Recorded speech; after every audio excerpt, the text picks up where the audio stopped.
Hello, everybody. How y'all doing? Hope everybody is having a great day today. I am starting virtual functions and abstract, and I am also gonna do friend just because it's a short video and I'm gonna include them all together. I zoomed in here so you guys can see the code clearly. Zoom out a little bit. Actually, it's better. Okay, so we're gonna start with the user, which is my stream and int main. Okay. So what abstract classes, okay, we'll start actually with the virtual functions. What is a virtual function? The first thing is we're gonna make a parent class, all right?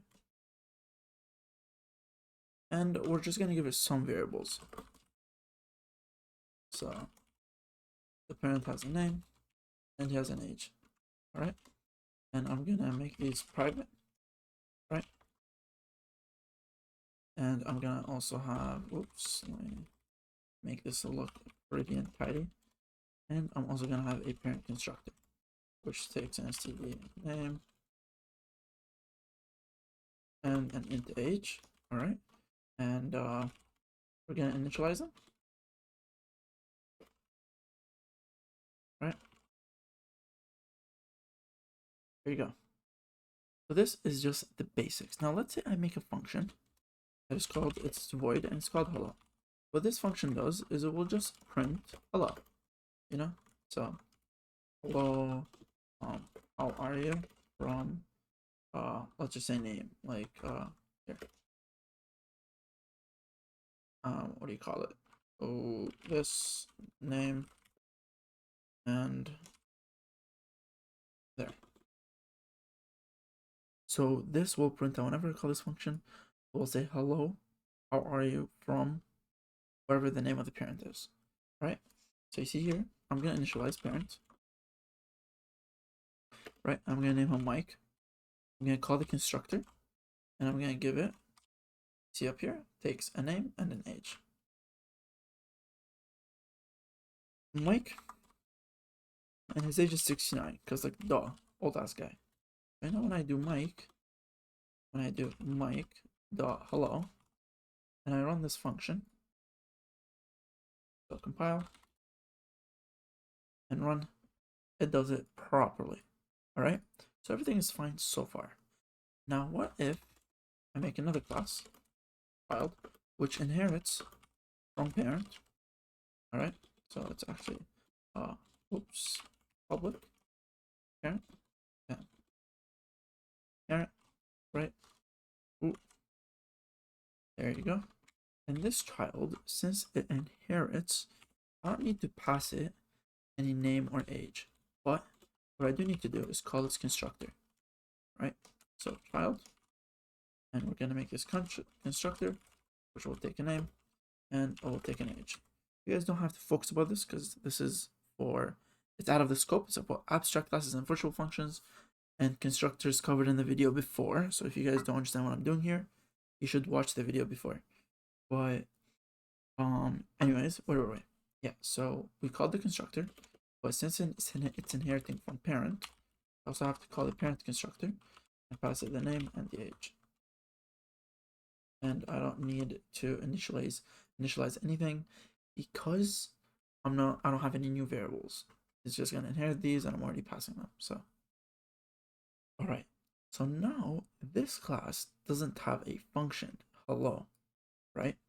So what I'm gonna do is let's create one child, and this child is gonna name John, and here's the name, and his age is 10, right? So see, it's initialized just fine. Now when I do John.hello, and there you go. So compile, and as you can see, I still inherited that function because I'm inheriting the parent class. But let's say I create its own function. Child has his own function, right? And his own function, same name. It will say different things. So let me make this look neater. There you go. Okay. So this guy will say something different. I mean, he's a child. What do kids do? Hi, my name is, let's say he's introducing himself. Oops. There you go. All right. What's the issue here?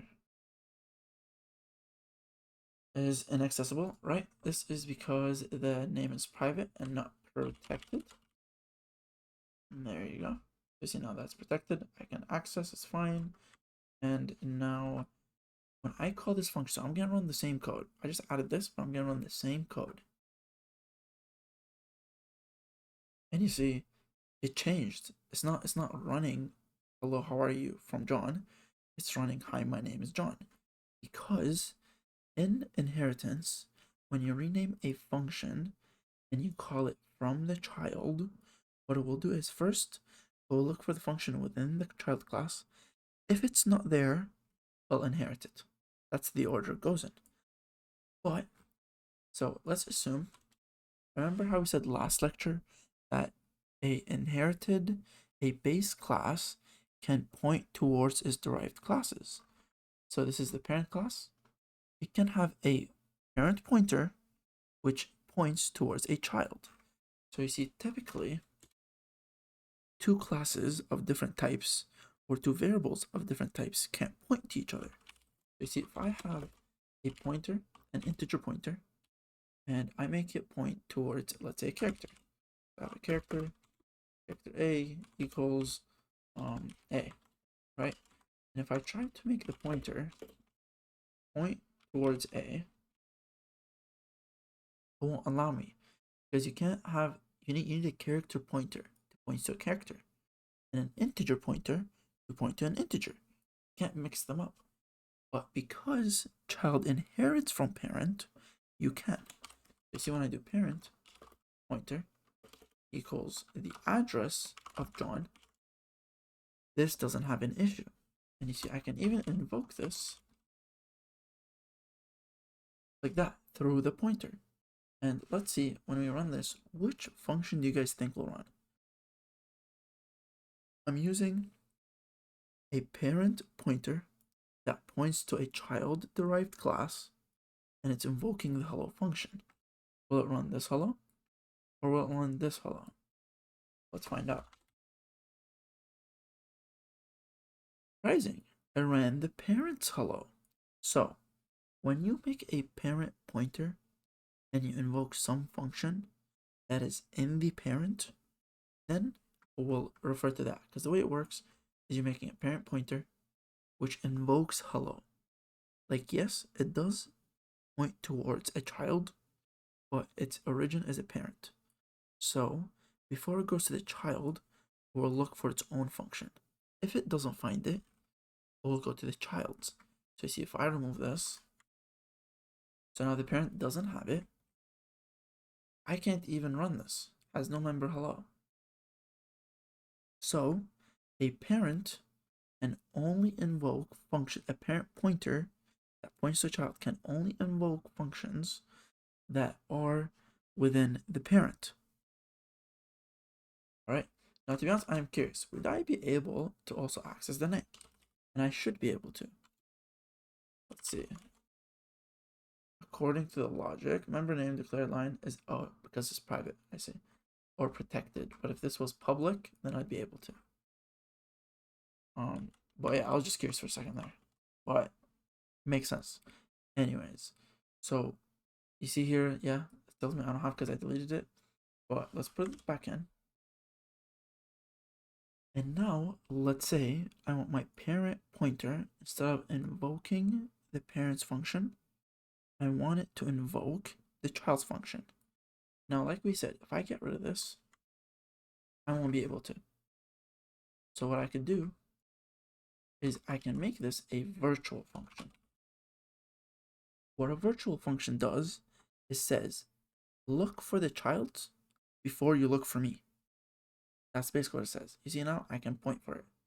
And when I run this, it gives me the child's function. Because this virtual, what it says is if there's a derived class and you're being called from the derived class, then look for the derived class function first. If you don't find it, then come to the base class or the parent class in our case. So you see, even, so when I remove this one's fine, and it gives me the child, or sorry, the parents. But when I return it, it will run me the child's function, which is this one. However, if I remove the virtual, it will run the parent. So think about it this way: whenever you say virtual, is if there's a function of the same type, same name, same return, same parameter. If that function exists in my derived class, and I'm pointing to my derived class, then get the function from there. Otherwise, get it from the parent. All right. Now the other thing is, let's say, sorry, but let's say I want to make a class that only initializes things, but I don't want to make an instance of the parent. I want to make an abstract class. What's an abstract class? Abstract class is a class you use only to inherit from, and that's the only purpose. You're not going to use it to make instances. You see right here, I'm creating an instance of the parent.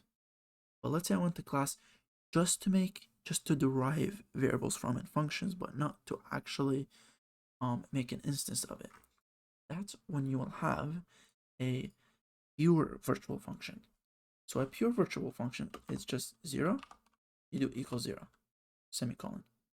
That's a pure virtual function, and you don't give it anything. As soon as you have a pure virtual function, your whole class that the pure virtual function is in becomes an abstract class. Now, what does it mean to become an abstract class?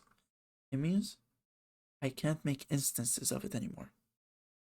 So you see, as it says, object of abstract class type parent is not allowed, because it is a pure virtual function. As soon as you have a pure virtual functions, you can't create instances from that class anymore. You can only derive. You see, child still works fine because I'm deriving it. But let me show you something funny. If I remove that, or actually I'll comment it out in case I do need it as an example. As soon as I remove this, look what happens. Same thing. It says object of abstract class of type child is not allowed. Your virtual function parent hello has no overrider. What the pure virtual function also says has a condition. Two conditions. One is if you make me in a class, that class can't have instances. The second condition, it says if you make me a pure virtual function, any derived class has to define me. If they don't define me, they can't exist either. Okay? Reason being is because I'm inheriting from parent, this now comes here. And it makes this whole class also an abstract class. Unless I override it. How do I override it? You just name the same function, same name, and you define it. Right? Let's say here just hello.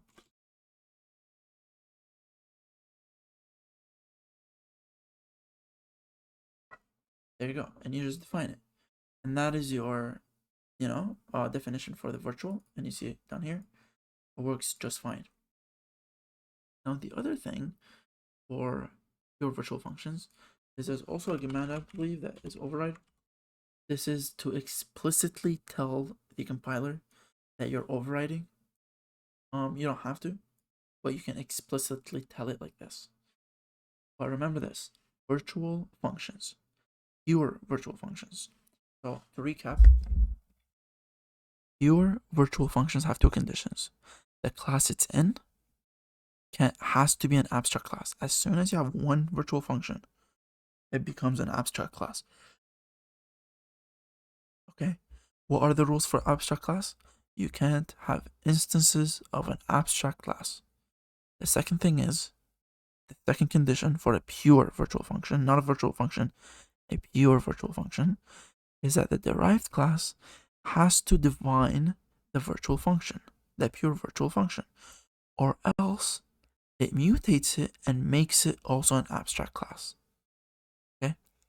Now, to recap on just virtual functions, what virtual function says is if this function is called from a derived class, or there's a parent pointer who points to a child or a derived class and calls a virtual function, what it says is, first, look at the derived class.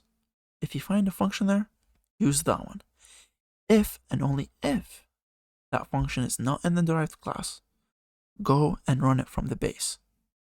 All right, and that's derived class, virtual functions, and classes in a nutshell.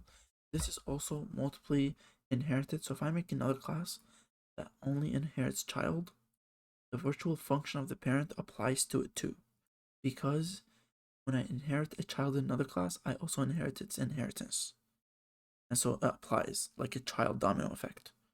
All right. Now I'm gonna quickly go over friend, and friend is pretty simple. Let's say I have a void function. It says name and age. I'm sorry, noon, and age. Right. This function doesn't take any parameters, and all it does is print out some stuff. So beat yeah. Name, right, and age. So age. All right. Now let's say I want to get the name of age of my parent class. So what I'll do is I will pass it here. I'll pass it a parent, right? And there's going to be the address of an instance. So let's say parent Mike. And I'll do here, let's say I want to access Mike's name, right? So what I'll do is we'll do Mike dot name, and there you go. And I'll also do Mike dot age, right?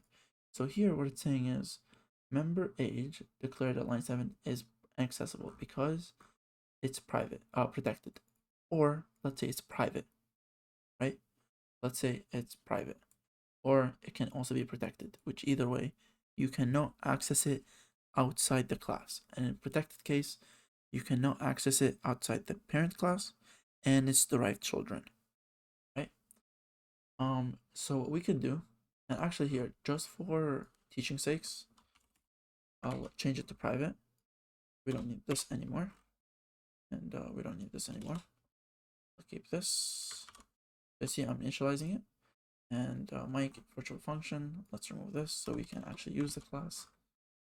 There you go. It doesn't have a hello anymore because I deleted it. But now, let's say I call my name and age, and I pass it Mike, right? And I believe there's something. I pass an address, or should this be a pointer? I'm kind of confused here for a second. Hold up. No, it should be an address. Yeah, pass by reference makes sense. Okay, so let's say I want to access these. How can I access these? What I can do is make this function a friend of the parent. So I can make friend, right? And I can say name and age. What is going on, sir? Int assumed. What? Explicit type is missing. Int assumed. Oh, whoops. Can't believe I missed that. You have to tell it the type, so it's void, void. Function efficient for name, age, not found. Did I spell it wrong?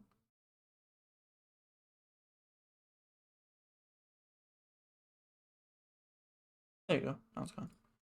Okay, now let's run this. Oops. What's going on? Hello? Oh, it didn't compile. Lol. Lol. There you go. You see now, when you notice this, sorry guys, it's a bit late, so I might be a little bit rusty, as you can see in my coding skills. But when basically, so I made this and I tried to access the name and age of Mike. However, it's private. And in private members, you cannot access it outside these brackets. That's just in private, you cannot. So, what I want to make this function gives me the details. One way is I can make this function inside here. I could basically do this, right? And I could go down here and I can say Mike dot name and age. Boom. And I don't even have to pass it the parameter. Right? That's one way to do it. And now I don't even need to do Mike. I can just do name and age. And this will work just fine. So if I go compile this, see, it works just fine. But let's say you want to have, it's a function so long, you don't need to include it in the class, but you do need access to the class. So what you do is you make it a friend. You pass it the same return type, the same name, capital matters, and the same input type, whatever you're inputting into it. And that will give you access to the private members. Make sense? Makes sense. Follow, capiche, capiche. And that's friend. It's pretty simple. There's not really much to it. As soon as you say friend and the type, like just you copy the first line and you put it here. And you semicolon. And that gives you access. That's about it. What can you not access? Nothing. You can access everything. If you're the friend, you can go in their panties and just access everything. Capiche, capiche. Alright, so after I finished the video, I thought about a couple concepts that I want to also include to you guys. If you lasted this far, like, comment, so I know you've lasted this far. This is where you will get the juice. This is where you get the gold, bro. This is where you get the Bitcoin. This is what you get. This is the difference between a 90 student and a 100 student. Alright? This is what we got here. So, the juice is, forget this for now. I created this earlier. I'll explain more about it. The thing is if this wasn't by reference, then you don't even actually have to say any of this. As long as you tell it the type is taking. However, if this is by reference, then you have to say here, this is also by reference. You don't have to specify the variable name, as long as you say it's by reference. Reason being is because this tells it you're getting an address, and this is you're getting an address. So it has to match. But if you remove the address from here and you're getting a reference, then now it's not the same function anymore. One is getting a reference, one is getting an address, two different things. Okay, so that's concept number one. Concept number two. This friend is not limited to functions. You can also befriend a class. Let's say this function wasn't here anymore. Oops. And it was inside my child class, right? But you see, I don't have access to it anymore, and even this tells me that this function is not found because inside a class, it's not a regular function anymore. So how do I make this function still work? I can befriend the class. I can say class child, and I just befriended that motherfucker, bro. All right. Now, what's the difference between this and befriending the? Oh, what's the difference between this and inheritance? This is not inheritance. I do not inherit the functions. I do not inherit the variables. What I do, though, is have access to them. So, what does this mean? If I make a child, John, doesn't have a constructor, right? So I'm just going to initialize it. And then John dot name and age. I can pass a parameter, a parent, which is Mike, right? I can pass it Mike. But the thing is you know how Mike's variables are private? Funny thing is, I can still access them because I'm a friend of parent. But this doesn't go the other way around. Parent doesn't have access to variables of child. So child had variables like a name. Parent cannot access them, but child can access parent's name unless I do this here. Right? Now the parent has access to them. So far so good. Capiche, capiche? And this is all I wanted to mention, really. That's about it for friends. This is as complex as it gets until we start overloading them, and that's what friend is actually used for.